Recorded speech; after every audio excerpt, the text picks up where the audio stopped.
The confession didn't come with tears or drama. It came quietly over a chipped wooden fence. At sunset so soft and honest that it felt louder than a scream. "I haven't had a man in 2 years," she said, staring at the dying light instead of at me. "Would you help me with that?" In that moment, I didn't know whether my heart had stopped, finally started beating for the first time in years. I could have laughed it off. I could have walked away. But something about the way her fingers tightened around the fence told me this wasn't a joke. And what I chose to do next would change both our lives forever. I had moved to that quiet neighborhood to disappear after a broken marriage and a life that collapsed faster than I could save it. I wanted peace, no noise, no expectations, no feelings. She moved in next door 6 months later, carrying boxers alone, her hair tied in a messy knot, wearing a tired smile that didn't quite reach her eyes. We became neighbors the way lonely people do.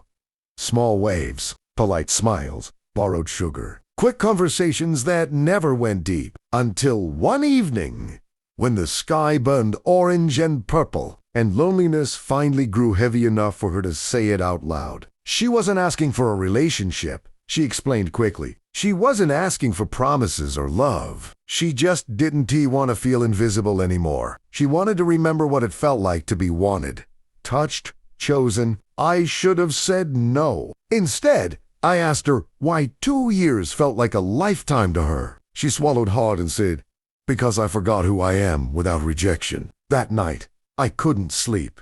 Her words echoed in my chest like an unanswered prayer. I had my own 2 years without trust, without intimacy, without believing I could be enough for someone again. The next morning, I found her watering her plants, pretending nothing had happened. I told her I didn't know how to help her in the way she asked, but I could start by listening. That was how it began, not with touch, but with truth. We started talking through the fence every evening, about her divorce that ended because her husband stopped seeing her, about my marriage that died because I stopped seeing myself. We laughed more than we expected. Some nights were awkward.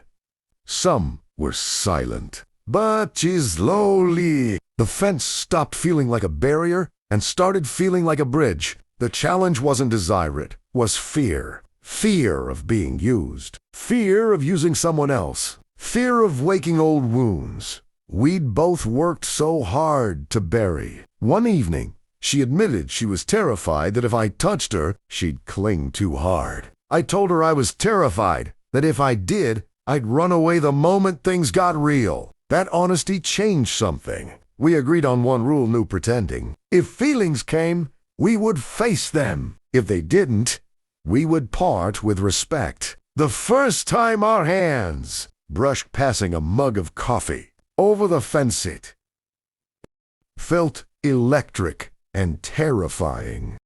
Racing, both smiling and embarrassed. It wasn't passion that scared us. It was Hopi. Weeks passed. Conversations turned into shared dinners. Shared dinners turned into long walks. The fence gate eventually opened, and we sat side by side instead of apart. But just when it felt safe, life tested her ex showed up, suddenly interested again. My past crept back in the form of an old message from my ex-wife, asking if we could talk. Old patterns tried to pull us back. She withdrew, afraid I would choose my past. I pulled away, afraid she was only using me to feel less alone. One night, we argued, not loudly, but painfully. She said, "I didn't ask you to fix me."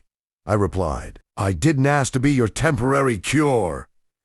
Silence fell heavier than words. I thought that was the end. The next evening, she didn't come out. The fence felt cold, empty. That's when I realized something terrifying. I wasn't helping her anymore.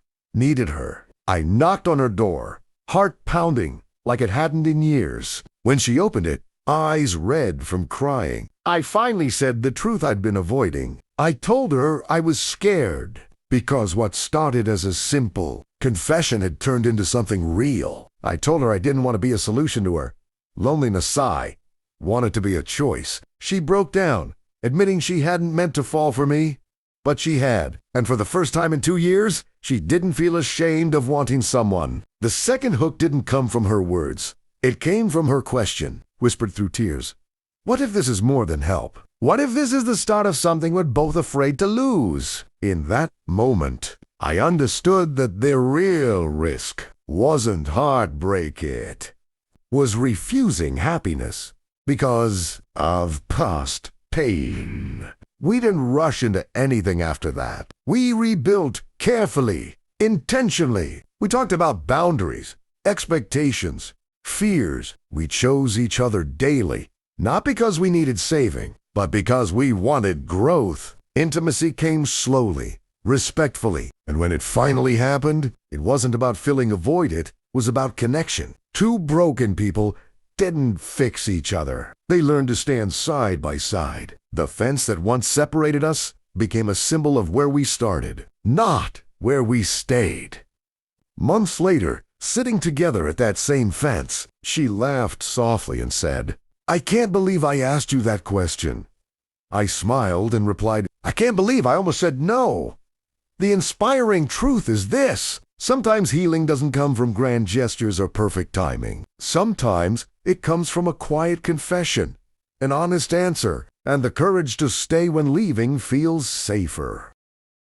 Love doesn't always arrive loudly. Sometimes it whispers through a fence, waiting for someone brave enough to listen and brave enough to answer.